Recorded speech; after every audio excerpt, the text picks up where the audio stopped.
ഇപ്പോൾ വ്യാപകമായിട്ട് കേൾക്കുന്ന ഒരു പേരാണ് AI, ആർട്ടിഫിഷ്യൽ ഇൻ്റലിജൻസ്. എന്താ ഈ ആർട്ടിഫിഷ്യൽ ഇൻ്റലിജൻസ്? ഇൻ്റലിജൻസ് എന്താണ് എന്ന് നമുക്കറിയാം. ബ്രോഡ്ലി പറഞ്ഞാൽ നമ്മളുടെ ബുദ്ധി കൊണ്ടുള്ള പ്രവർത്തനം. ബുദ്ധിക്ക് ഒരു ലോജിക്കുണ്ട്. ലോജിക്കിൻ്റെ തലത്തിലാണ് ബുദ്ധി പ്രവർത്തിക്കുന്നത്, വികാരത്തിൻ്റെ തലത്തിലല്ല. അതുകൊണ്ടാണ് എൻ്റെ ബുദ്ധി മരവിച്ചു പോയി, ഞാൻ വികാരത്തിന് അടിമപ്പെട്ടത് ചെയ്തു പോയി എന്നൊക്കെ നമ്മൾ പറയുന്നത്. വികാരത്തിൻ്റെ നിയന്ത്രണത്തിൽ വരുമ്പോൾ നമ്മുടെ ലോജിക്ക് നഷ്ടപ്പെടുകയും നമ്മൾ എന്തെങ്കിലുമൊക്കെ വിളിച്ചു പറയുകയും വഴക്കുണ്ടാക്കുക, അടിക്കുക, അല്ലെങ്കിൽ ഡിപ്രഷനിൽ പോവുക, ആ എക്സ്ട്രീമിൽ ഈ എക്സ്ട്രീമിലൊക്കെ പോയി, ഇതൊക്കെ വൈകാരിക തലത്തിൽ ഉണ്ടാകുന്നതാണ്. ബുദ്ധിയുടെ തലത്തിൽ അങ്ങനെയില്ല. 4, 3, 7, 6, 1, 7, 5, 2, 7 എന്ന് ബുദ്ധി കൃത്യമായിട്ട് നമ്മളെ പഠിപ്പിക്കും.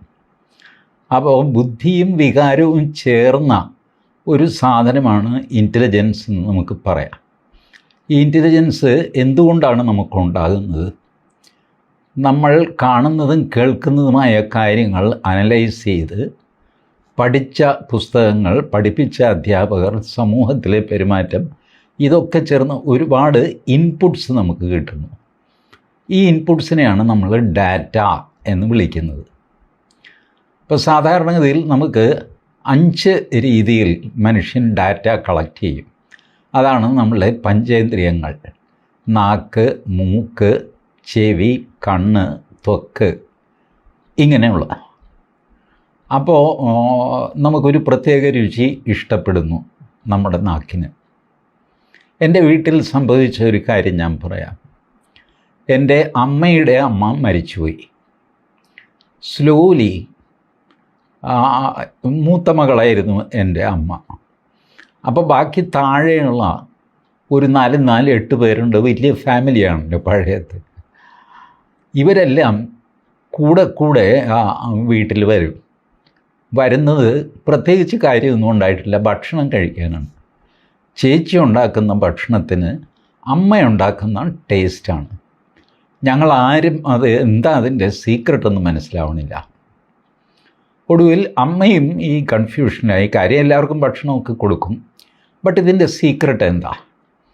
അങ്ങനെ നോക്കിയപ്പോഴാണ് അമ്മൂമ്മ ഒരല്പം ഉപ്പ് എല്ലാത്തിലും കൂടുതലിടുമായിരുന്നു. ഈ ഉപ്പ് കൂടുതലിട്ട് കഴിഞ്ഞാൽ അതിൻ്റെ രുചി നാക്കിന് പിടിച്ചാൽ പിന്നെ ആ ഉപ്പ് കുറഞ്ഞാൽ നമുക്ക് എന്തോ ഒരു അസ്വസ്ഥത അനുഭവപ്പെടും. അതുകൊണ്ടാണ് നമ്മുടെ തീന്മേശയിലൊക്കെ ഉപ്പ് വയ്ക്കുന്നത്. കാരണം പലർക്കും പല രീതിയിൽ പല അളവിലാണ് ഉപ്പ് വേണ്ടത്. അപ്പോൾ ഒരു ഹോൾ ഫാമിലി, ഈ പറഞ്ഞ 8 or 10 പിള്ളേരെ അമ്മൂമ്മ വളർത്തിയത് ചെറുപ്പം മുതലേ ഒരു പ്രത്യേക അളവിൽ ഉപ്പ് കറിയിൽ ചേർത്തിട്ടാണ്. അപ്പോൾ ആ കറിയുടെ രുചി പിടിച്ചു. അമ്മൂമ്മ മരിച്ചു കഴിഞ്ഞപ്പോൾ ഇവർക്കൊരു അനാഥത്വം, ഒരു ഭക്ഷണവും ശരിയാവുന്നില്ല. കഴിക്കുന്നു, പിന്നെ വിശക്കുന്നല്ലോ. പക്ഷേ എൻ്റെ അമ്മയുടെ അടുത്ത് വരുമ്പോൾ, മൂത്ത ചേച്ചിയാണ് എൻ്റെ അമ്മ, ചേച്ചി അത് വേണം ഇത് വേണം എന്നൊക്കെ പറഞ്ഞ് ചേച്ചി ഇതുണ്ടാക്കി കൊടുക്കുക, എല്ലാവർക്കും ഹാപ്പി. ഇതിന് കാരണം ആയിട്ട് എൻ്റെ അമ്മ തന്നെ കണ്ടുപിടിച്ച് പറഞ്ഞത് ഉപ്പിൻ്റെ ക്വാണ്ടിറ്റിയാണ്. അതെത്ര ഇടണം എന്നുള്ളത് ഒരു സ്കില്ലാണ്. അപ്പോൾ ഉപ്പ് വെച്ച് ഒരു കുടുംബത്തെ മുഴുവൻ അമ്മയുടെ നിയന്ത്രണത്തിലാക്കാൻ അമ്മയ്ക്ക് സാധിച്ചു. നിയന്ത്രണം എന്ന് വെച്ചാൽ അവരുടെ വസ്തുക്കൾ ഏറ്റെടുക്കുക അങ്ങനെയൊന്നുമല്ല, ബട്ട് ദെയർ ഗുഡ് വിൽ. ഒരു ഫാമിലിയിൽ ചേച്ചിയുടെ ഒരു സ്ഥാനം ഉറപ്പിക്കാൻ വെറും ഭക്ഷണത്തിലിടുന്ന ഉപ്പിലൂടെ എൻ്റെ അമ്മയ്ക്ക് സാധിച്ചു. That was the data. എൻ്റെ ഫാമിലിയിൽ ഉപ്പ് എന്ന ഡാറ്റ വെച്ച് അമ്മ അറിഞ്ഞോ അറിയാതെയോ ഒരു സ്ഥാനം നേടി എന്ന് ചുരുക്കം. ഇപ്പോൾ ലോകത്തിൽ നിങ്ങൾക്ക് നമ്പർ 1 ആകണമല്ലോ. നമ്മുടെ കുടുംബത്തിൽ എൻ്റെ അമ്മ കാർന്നോത്തിയായതുപോലെ ലോകത്തിൻ്റെ കാർന്നോരാവണം. നമുക്ക് എന്ത് ചെയ്യണം? ലോകത്തിൻ്റെ രുചി അറിയണം. ഇപ്പോൾ നമ്മുടെ മനുഷ്യ ശരീരത്തിൽ പഞ്ചേന്ദ്രിയങ്ങളേ ഉള്ളൂ. വേറൊരു മനുഷ്യ മനസ്സ്, ബ്രെയിൻ സങ്കല്പിക്കുക. അതിന് മില്യൺസ് ഓഫ് ഇൻപുട്സ് ഉണ്ട്. ഇപ്പം നമ്മൾ ചെവി നമ്മുടെ ഒരു ഇന്ദ്രിയമാണ്. പക്ഷേ ചെവിക്കൊരു ലിമിറ്റേഷനുണ്ട്. ചില ഫ്രീക്വൻസിയിലുള്ള ശബ്ദങ്ങൾ കേൾക്കാൻ പറ്റില്ല. മനുഷ്യന് കേൾക്കാവുന്ന ഫ്രീക്വൻസിക്കൊരു ബാൻഡുണ്ട്. ആ ബാൻഡിൽ മാത്രമേ നമുക്ക് കേൾക്കാൻ പറ്റുള്ളൂ. അതിന് താഴെയോ മുകളിലോ ഉള്ള ഫ്രീക്വൻസിയിലുള്ള ശബ്ദം നമുക്ക് തിരിച്ചറിയാൻ പറ്റില്ല. പക്ഷേ പട്ടികൾക്ക് തിരിച്ചറിയാം. അങ്ങനെ നമ്മൾ പറയുന്നു, പട്ടികൾ മരണം കാലനെടുക്കുമ്പോൾ പട്ടികൾ ഊലിയിടുന്നു. ഭൂമി കുലുക്കം വരുന്നതിന് മുമ്പ് ആടുകൾ കരയുന്നു. ചില പ്രത്യേക ഫ്രീക്വൻസിയിലുള്ള ശബ്ദം, ഭൂമി കുലുക്കത്തിന് ശബ്ദമുണ്ട്. വലിയ ശബ്ദത്തോടെയാണ് ഭൂമി കുലുങ്ങുന്നത്. ഈ ശബ്ദം വളരെ നേരത്തെ പിടിച്ചെടുക്കാൻ ആടുകൾക്ക് സാധിക്കുന്നു. ഭൂമി കുലുക്കത്തിൻ്റെ വളരെ നേരത്തെ തന്നെ ആടുകളിങ്ങനെ ചെവി വട്ടം പിടിച്ചൊരു ജാഗരൂകരാകുന്നു. കൂട്ടത്തോടെ അങ്ങോട്ടും ഇങ്ങോട്ടും ഓടുന്നു, പരിഭ്രമിക്കുന്നു ഒക്കെ. മനുഷ്യന് ആ കഴിവില്ല. അപ്പോൾ ഒരു ബ്രെയിൻ നിങ്ങൾ ഇമാജിൻ ചെയ്യുക. അതിന് ഇതുപോലത്തെ ലക്ഷക്കണക്കിന് ഇൻപുട്സ് ഉണ്ട്. സകല ഫ്രീക്വൻസിയും കേൾക്കാനുള്ള ശക്തിയുണ്ട്. സകല ഗന്ധവും പിടിച്ചെടുക്കാനുള്ള ശക്തിയുണ്ട്. നമുക്കൊരു ചെറിയ ജലദോഷം വന്നു കഴിഞ്ഞാൽ പിന്നെ നമുക്ക് സ്മെല്ലില്ല. റോസാപ്പൂ കൊണ്ടുവന്ന് മണപ്പിച്ചാലും കടലാസ് കൊണ്ടുവന്ന് മണപ്പിച്ചാലും ഒരുപോലെ ഇരിക്കും, ഇല്ലേ? ഇത് ഈ സ്മെല്ല് തിരിച്ചറിയുക എന്ന് പറയുന്നത് തന്നെ ഒരു പ്രത്യേക കഴിവാണ്. എല്ലാവർക്കും എല്ലാ സ്മെല്ലും ഒന്നും തിരിച്ചറിയാൻ പറ്റില്ല. ബട്ട് ചിലർ കൃത്യമായിട്ട് പറയും, ചേര ചത്ത മണം, എലി ചത്ത മണം, പല്ലി ചത്ത് കിടക്കുന്ന മണം, ഇങ്ങനെ പറയും. ശ്രദ്ധിച്ചിട്ടില്ലേ? അപ്പോൾ അവർക്കത് കൃത്യം വേർതിരിച്ചറിയാം. മറ്റു ചിലർക്ക് എന്തോ ഒന്ന് ചത്ത് ചീഞ്ഞ മണം, ഇതേ അറിയാവുള്ളൂ. അപ്പോൾ ഈ കഴിവുകൾ ലക്ഷക്കണക്കിന് ഇരട്ടിയായിട്ട് വർദ്ധിപ്പിക്കുക. മണക്കാനുള്ള കഴിവ്, സ്പർശനം തിരിച്ചറിയാനുള്ള കഴിവ്, സ്വാദ് തിരിച്ചറിയാനുള്ള കഴിവ്, കണ്ണുകളുടെ കാഴ്ച ആംപ്ലിഫൈ ചെയ്യാനുള്ള, നമ്മൾ കണ്ണാടിയൊക്കെ വെച്ച് കുറച്ച് അഡ്ജസ്റ്റ് ചെയ്യുന്നു നമ്മളെ കണ്ണ് വീക്കാവുമ്പോൾ. അതേസമയം നൈറ്റ് വിഷൻ ലൈറ്റ് എന്ന് പറഞ്ഞ് പട്ടാളക്കാരൊക്കെ ഉപയോഗിക്കുന്നത് രാത്രിയിലും കാണാം. പൂച്ചയ്ക്ക് രാത്രിയിൽ കാണാമെന്ന് പറയില്ലേ? ഇപ്പം ഇതുപോലത്തെ കഴിവുകളെല്ലാമുള്ള ഒരു ബ്രെയിൻ, അതാണ് ആർട്ടിഫിഷ്യൽ ഇൻ്റലിജൻസ്. ഈ ആർട്ടിഫിഷ്യൽ ഇൻ്റലിജൻസിന് ഒരുപാട് ജോലികൾ നമ്മളുടെ ലഘൂകരിക്കാൻ പറ്റും സ്വാഭാവികമായിട്ടും. ഇപ്പോൾ നമ്മൾ ചെയ്യുന്ന ഐ ടി വമ്പന്മാർ, ഭീമന്മാർ എന്നൊക്കെ പറയുമല്ല, ഇൻഫോസിസ്, വിപ്രോ, TCS, ഇതുപോലത്തേക്കുള്ള വമ്പൻ കമ്പനികൾ, ഇവരൊക്കെ ചെയ്യുന്നത് എന്താ? ഫോറിനിൽ നിന്ന് കോൺട്രാക്റ്റ് എടുക്കും. ഒരു ലിമിറ്റഡ് ജോലിയാണ്. ഒരു ബാങ്കിങ് സോഫ്റ്റ്വെയർ വേണം, അതിന് ഇന്ന ഫീച്ചർ വേണം, ഇൻ്റഗ്രേറ്റ് ചെയ്യാൻ പറ്റണം. നമ്മൾ ആ സബ് കോൺട്രാക്റ്റ് അങ്ങ് എടുക്കുന്നു. എന്നിട്ട് കോഡിങ്, ടെസ്റ്റിംഗ് എന്നൊക്കെ പറഞ്ഞ് ചില്ലറപ്പണി. വാസ്തവത്തിൽ ഇഫ് യു റെഡ്യൂസ് എവറിതിങ്, അതൊരു മേസ്തിരിപ്പണിയാണ്. നമ്മളെ ഒരാൾ ഒരു വീട് വയ്ക്കാൻ ഏൽപ്പിക്കുന്നത്, നമ്മളൊരു കോൺട്രാക്ടറാണ്, ലേബറും ഒക്കെ കയ്യിലുണ്ട്. അപ്പോൾ ഇന്ന സാധനങ്ങളൊക്കെ ഉള്ള ഇന്നടത്ത് കുറ്റി കൊളുത്ത് ഫ്രണ്ട് ഡോർ ഇവിടെ എന്നൊക്കെ പറഞ്ഞിട്ട് സ്പെസിഫിക്കേഷൻ തരുന്നു. നമ്മൾ വീടുണ്ടാക്കി കൊടുക്കുന്നു. അതൊരു ഒറിജിനൽ ഐഡിയ അല്ല. ഡിസൈൻ മുഴുവൻ വേറൊരു സ്ഥലത്ത് ചെയ്തിട്ട് കൺസ്ട്രക്ഷൻ നമ്മളെ ഏൽപ്പിക്കുന്നു. നമ്മൾ ആ കൺസ്ട്രക്ഷൻ ബ്ലോക്സ് തിരിച്ചവർക്ക് അയച്ചു കൊടുക്കുന്നു. അവരെടുത്തിട്ട് അസംബിൾ ചെയ്ത് ഉപയോഗിക്കുന്നു. ഏകദേശമുള്ള ഉദാഹരണമാണ് ഞാൻ പറയുന്നത്. ഈ കൂലിപ്പണി ടെക് കൂലീസ് എന്ന് പരിഹസിച്ച് ഇവരെ വിളിക്കാറുണ്ട്. ഈ വലിയ വലിയ ജോലിയൊക്കെ ഇവർ പറയുമെങ്കിലും ടെക് കൂലീസ് മാസം 2-3 ലക്ഷം രൂപ കിട്ടുന്നുണ്ടാവും. കൂലികളാണ്.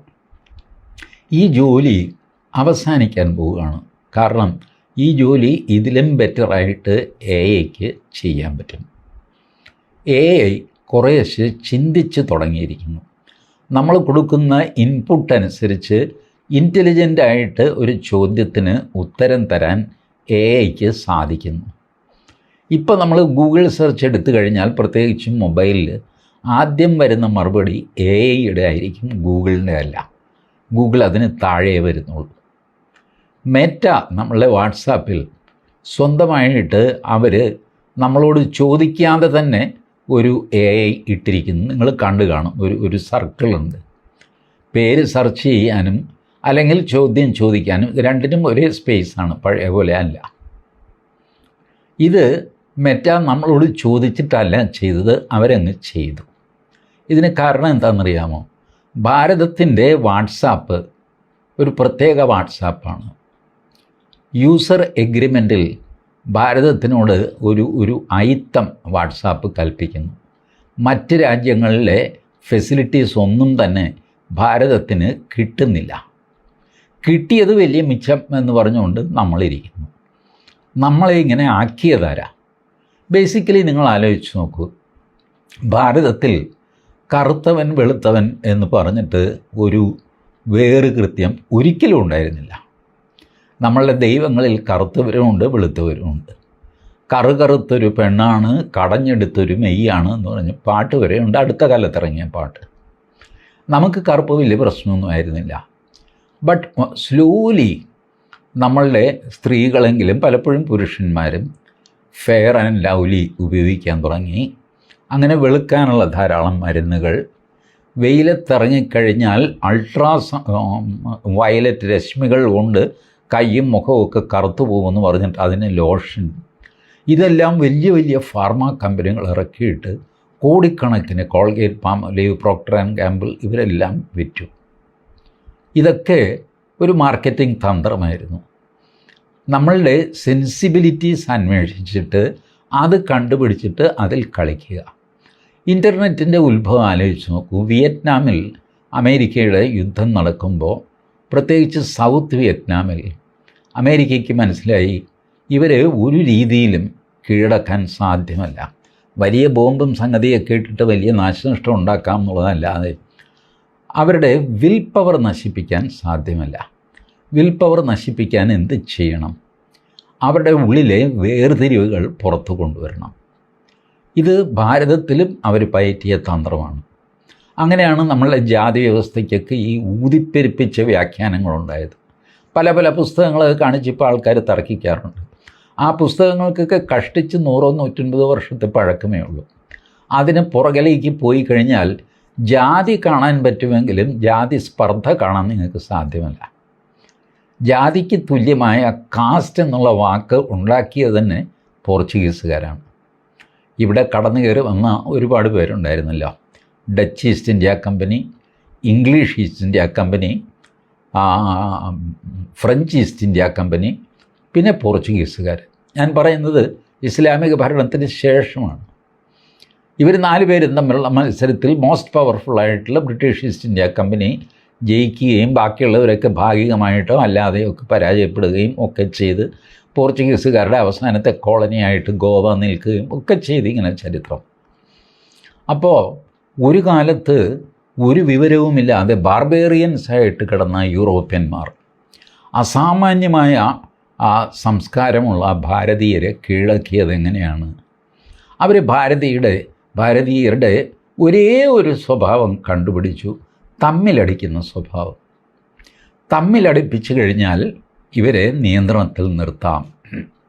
സത്യമാണ്, നമ്മൾ തമ്മിൽ അടിക്കാറുമുണ്ട്. നമ്മളിങ്ങനെ അടിച്ചും തല്ലിയാണ് ആ രാജാവ് ഈ രാജാവിനെ തല്ലി ഓടിച്ചു, അയാൾ രാജാവായി. ഇങ്ങനെ ജനങ്ങളിതൊന്നും അറിയുന്നില്ല. രാജാക്കന്മാർ തമ്മിലാണ് യുദ്ധം. ജനങ്ങളെ യുദ്ധമൊന്നും ബാധിക്കാറില്ല. അപ്പോൾ അങ്ങനെ ഒരു സ്വഭാവം നമുക്കുണ്ട് എന്നറിഞ്ഞിട്ട് ആ സ്വഭാവത്തിൽ അവർ വർക്കൗട്ട് ചെയ്തു. അപ്പോൾ ഒരു രാജാവിനെ പ്രൊട്ടക്റ്റ് ചെയ്യാനായിട്ട് കമ്പനി പറഞ്ഞു, ഞങ്ങൾ പ്രൊട്ടക്റ്റ് ചെയ്യാം. അപ്പോൾ അങ്ങനെ കരാർ എഴുതി കപ്പം കൊടുത്തു. അവരുടെ സഹായത്തോടു കൂടി മറ്റേ രാജാവിനെ തോൽപ്പിച്ചു. ആ രാജ്യം കീഴടക്കി. പിന്നെ ഇയാളുടെ നേർക്കായി കമ്പനിയുടെ ആക്രമണം. ഇയാളെയും തോൽപ്പിച്ച് 2 രാജ്യങ്ങളും കമ്പനിയുടെ കീഴിലാക്കി. ഇങ്ങനെ മിത്രഭേദം നടത്തിയിട്ടാണ് ഈസ്റ്റ് ഇന്ത്യ കമ്പനി നമ്മളെ കീഴടക്കുന്നത്. ഇതിനു മുമ്പ് നമുക്കറിയാമായിരുന്നു.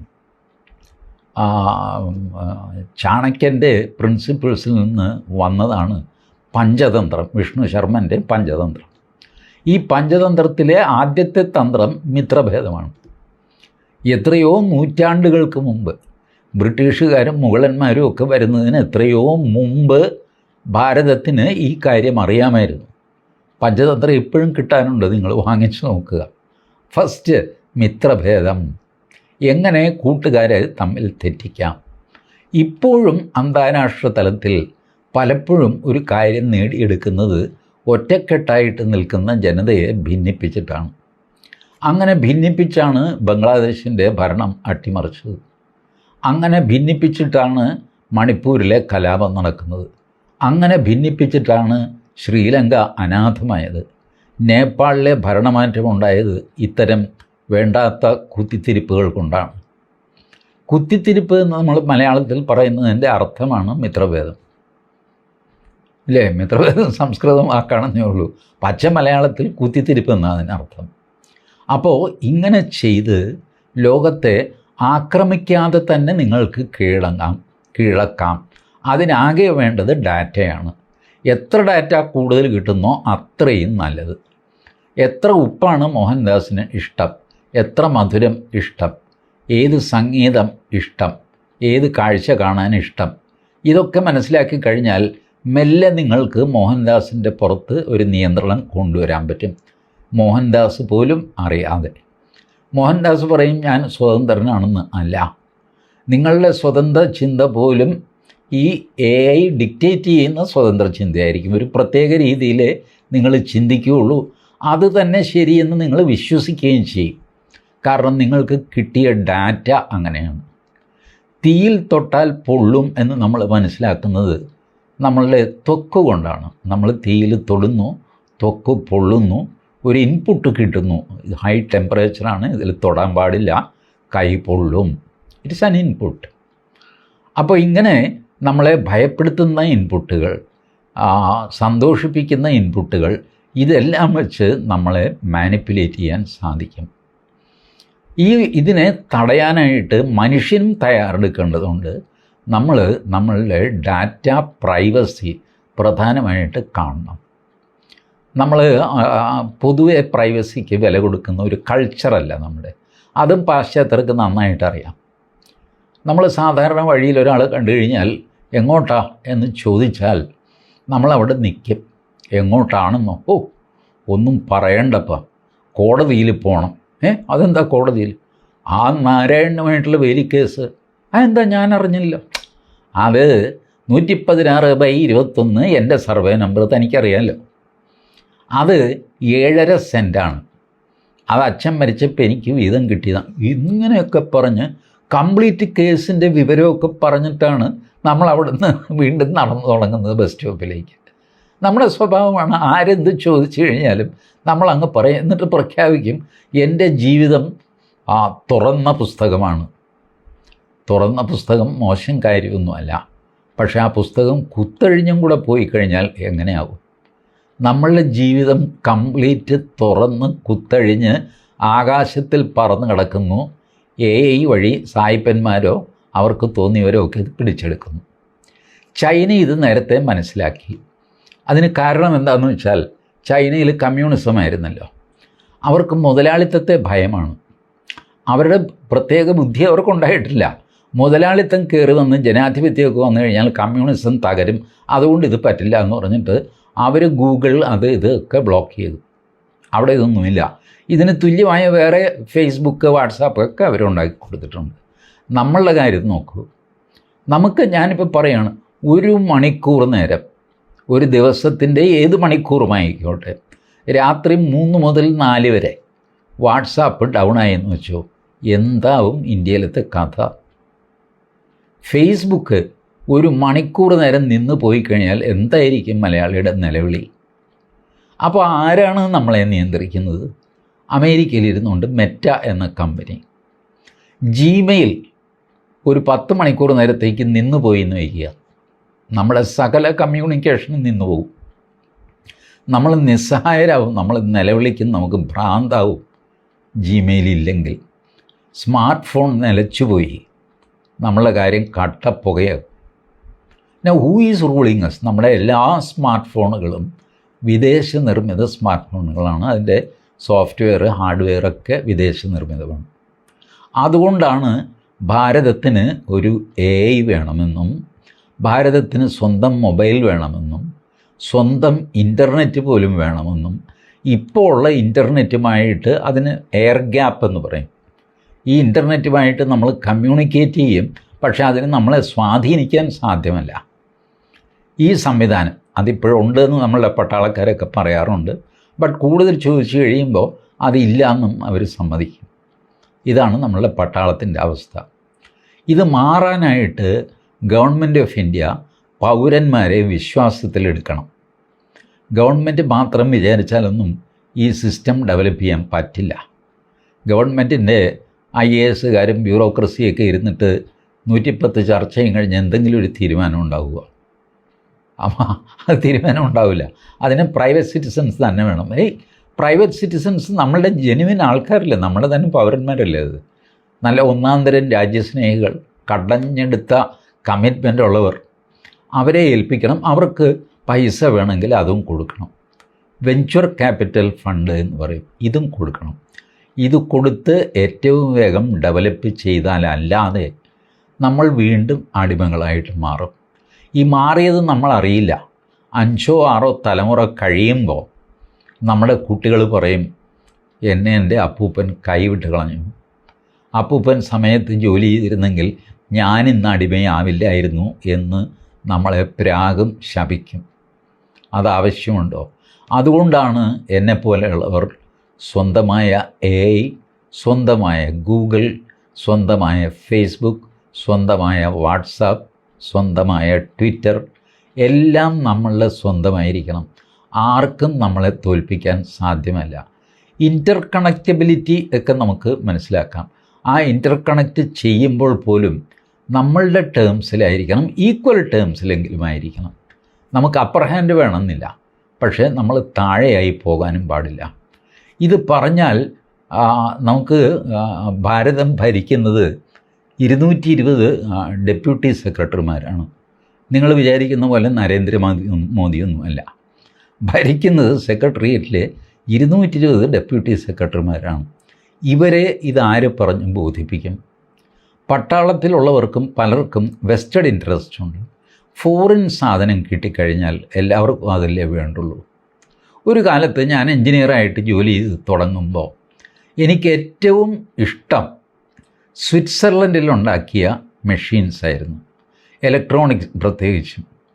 സ്വിറ്റ്സർലൻഡിൻ്റെ പ്രിസിഷൻ അസാമാന്യമാണ്. ക്ലീനാണ്, സ്ലീക്കാണ്, അട്രാക്റ്റീവാണ്, പെട്ടെന്നൊന്നും ചീത്തയാവില്ല, ആയാൽ തന്നെ പെട്ടെന്ന് നന്നാക്കാൻ പറ്റും. So I was an appreciator of Switzerland. Switzerland കുറച്ച് കഴിഞ്ഞപ്പോൾ എനിക്ക് മനസ്സിലായി ജർമ്മനും മോശമൊന്നുമല്ല.